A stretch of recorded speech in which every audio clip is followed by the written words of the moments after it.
We might think we already know everything about ancient Greece. The Parthenon, the 300 Spartans, and blind Homer's Iliad and Odyssey are familiar to all. Yet, there were far more than 300 Spartans. The Parthenon was actually built as a kind of central bank, and no such unified state as ancient Greece, with Athens as its capital, ever existed. The Trojan War was as distant in time to Alexander the Great as the Vikings are to ourselves. So, let's try to get our heads around ancient Greece, and hopefully a little quicker than in 2000. 3,316 years ago, the pyramids of Egypt were already standing, and Babylon was the world's first megapalace, home to a prototype of the Tower of Babel. On Crete, however, a mysterious civilization was flourishing. It had 3-storied palaces, and all this with no defenses. The Cretans apparently led a relatively peaceful life, admiring flowers, blue monkeys, and beautiful women walking around topless, while the men preferred loincloths or skirts. The Cretans had a navy and their own writing system, and nobody has yet succeeded in deciphering them. Until one day, on the island of Thera, the modern-day wedding paradise of Santorini, all this ended in the greatest volcanic eruption in European history. Part of Thera sank beneath the waves, presumably giving rise to the myth of Atlantis. Tsunamis 100 meters high and vast ash clouds stretched for thousands of miles around. Crete never recovered from this eruption, and invaders soon swarmed in. The once peaceful island then filled with bronze weapons and tablets written in a new, strange language, which turned out to be the earliest known form of Greek, spoken by warlike tribes that had settled the nearby Greek mainland, building such cities as Thebes, Argos, Mycenae, and Pylos. But these cities already sheltered behind 6-meter walls. Life here was not peaceful at all.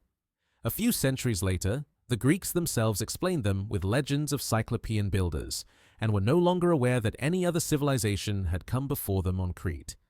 By this logic, even the half-bull Minotaur was half Greek. Nobody batted an eyelid at the fact that games with bulls were a purely Cretan form of entertainment.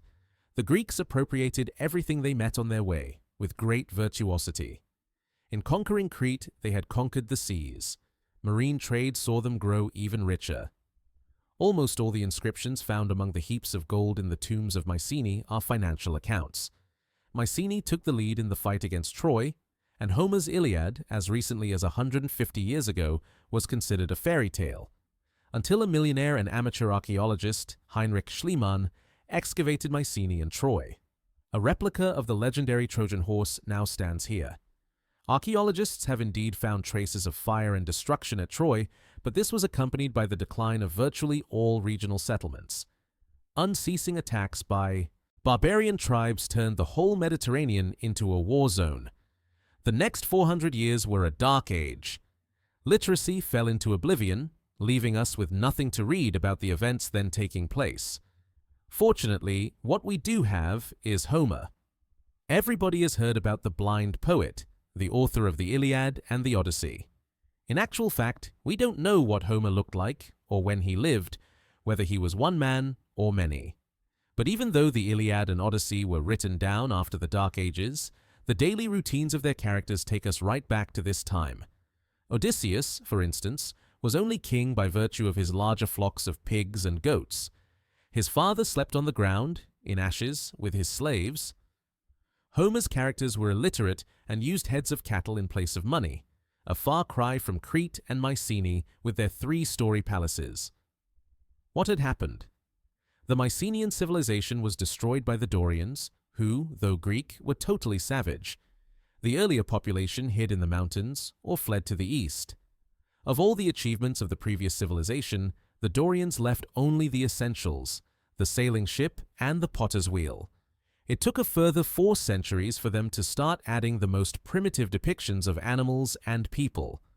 Around the same time, the turn of the 9th and 8th centuries BC, the Greeks in Ionia borrowed a completely new alphabet from their Phoenician neighbors.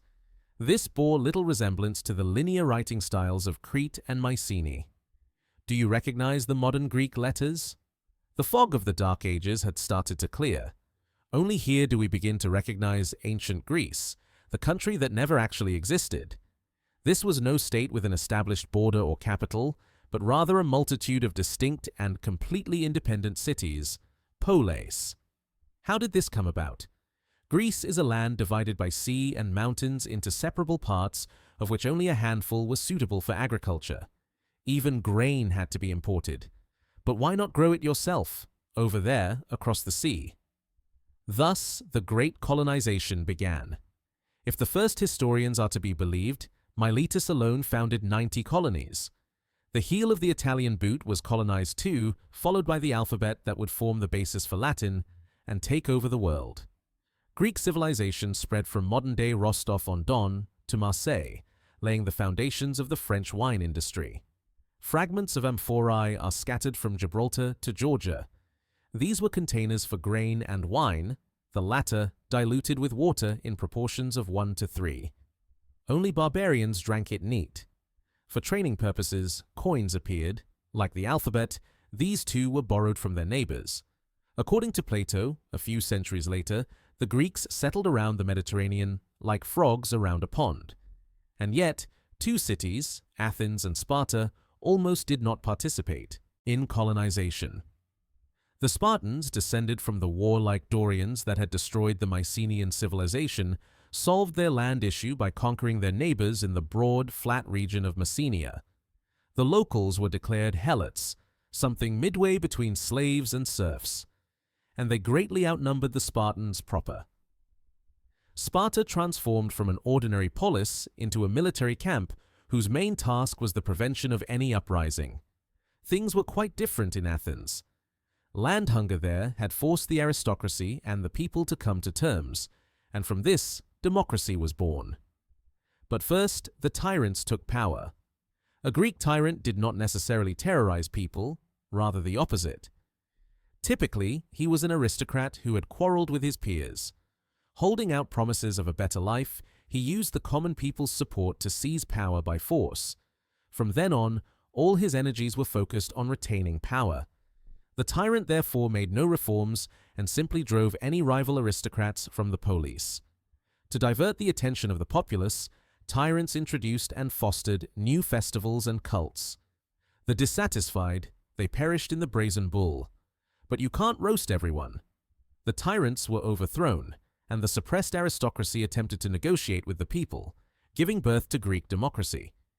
If an ancient Greek were to see modern democracy, he would just say one word: oligarchy.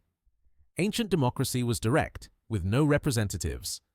If a polis had 6,000 citizens, they could all freely participate in the assembly.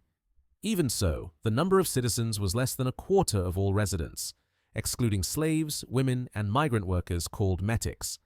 By the middle of the 6th century, the Ionian cities were the most advanced, eclipsing Athens and Sparta. They were the first to master such Eastern innovations as the alphabet, coinage, mathematics, naval fleets, and complex trade logistics. Meanwhile, a sudden threat appeared to the rear: the vast Persian Empire. Miletus still hoped to preserve its independence and, with the Athenian aid, attempted to resist. Unfortunately, this was in vain, and the Persians torched the city and pressed on. Their attempts to subdue Greece lasted 20 years. We owe our knowledge of this to the first historian, Herodotus. According to his account, as many Greeks fought for the Persians as supported Athens and Sparta. How did they win? The first reason was military innovation. At the Battle of Marathon, the Greeks used the phalanx, a body of troops fighting in close formation. The Persians allegedly lost 6,400 men, and the Athenians a mere 192, plus the messenger who ran the 42,192 meters to Athens to announce the victory, after which he dropped dead. The second reason was already becoming a legend. At the narrow coastal pass of Thermopylae, King Leonidas led 300 Spartans who held back hundreds of thousands of Persians for 3 days. Sure, a few thousand Greeks from other cities and their helot subjects were a big help, yet the Spartan spirit was key. Not for nothing did they live in barracks even during times of peace. And the third reason was the fleet. Several years prior to the invasion, silver deposits had been found near Athens. This windfall might have been spent on anything, but it was decided to put it toward the construction of 200 triremes, fast and maneuverable warships with 3 rows of oars. Thanks to this new naval force, the Greeks broke the Persians in a decisive sea battle. A counteroffensive began. The Greeks of Sicily defeated their old rivals, Carthage. A scattered array of polis thus defended the territory in which classical Greek culture was born.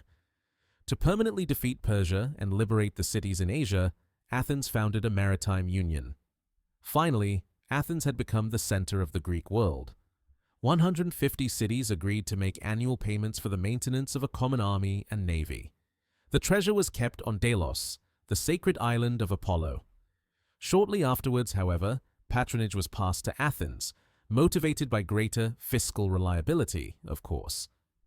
Little imagination is required to suppose which polis was chosen for the new headquarters.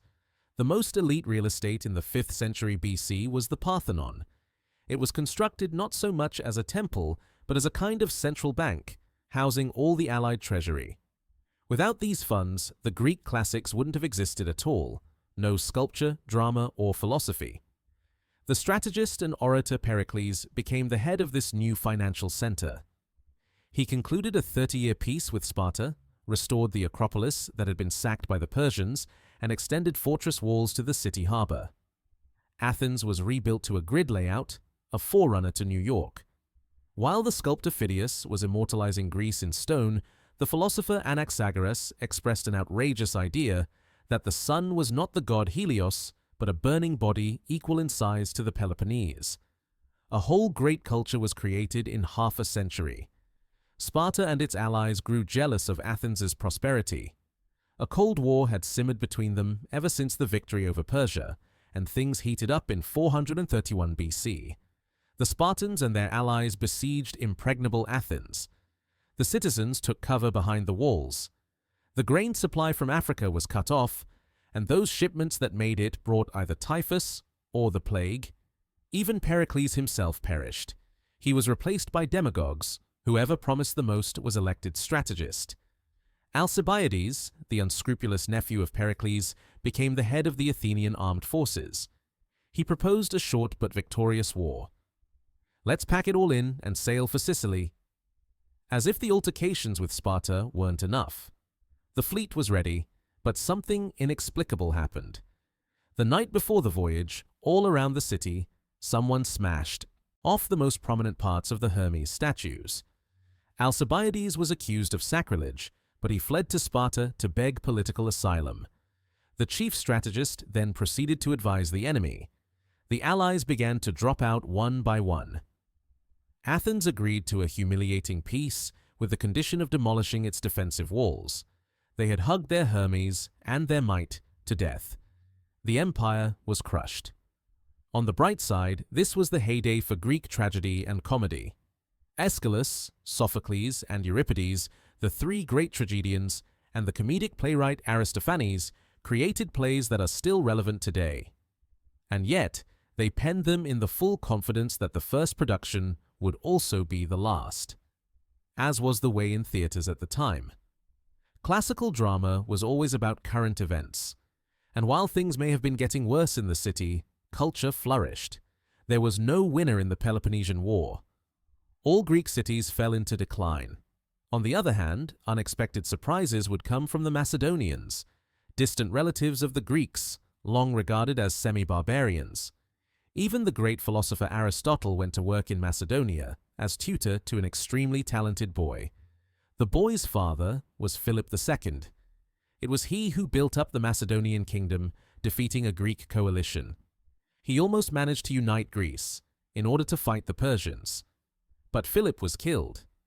His son, known to us as Alexander the Great, blazed his way through Asia, broke the army of the Persian king Darius, but still refused to turn back, reaching India. Thus, a new world was born, the Hellenistic world. Greek and Eastern cultures blended to form a new whole. Cities by the name of Alexandria sprang up in almost every land, though without any democracy. All officials in Asia spoke Greek, and new Oriental gods became neighbors with the old Greek ones at Mount Olympus. Alexander was proclaimed a god himself. In Egypt, protocol obliged all to follow Eastern tradition and fall at his feet. We can only wonder how this might have ended. Greek decrees have been found urging the spread of Buddhism, but Alexander died young. Babylon, the place of his death, had become the capital of an empire, which immediately began to crack at the seams. While the successors of Alexander warred with one another, a new ambitious power was growing in the West. In 146 BC, the Romans conquered Greece, and in 30 BC they conquered the last stronghold of Hellenism, Egypt. But Greek culture was victorious even here. Spread by the Romans, it finally conquered the world.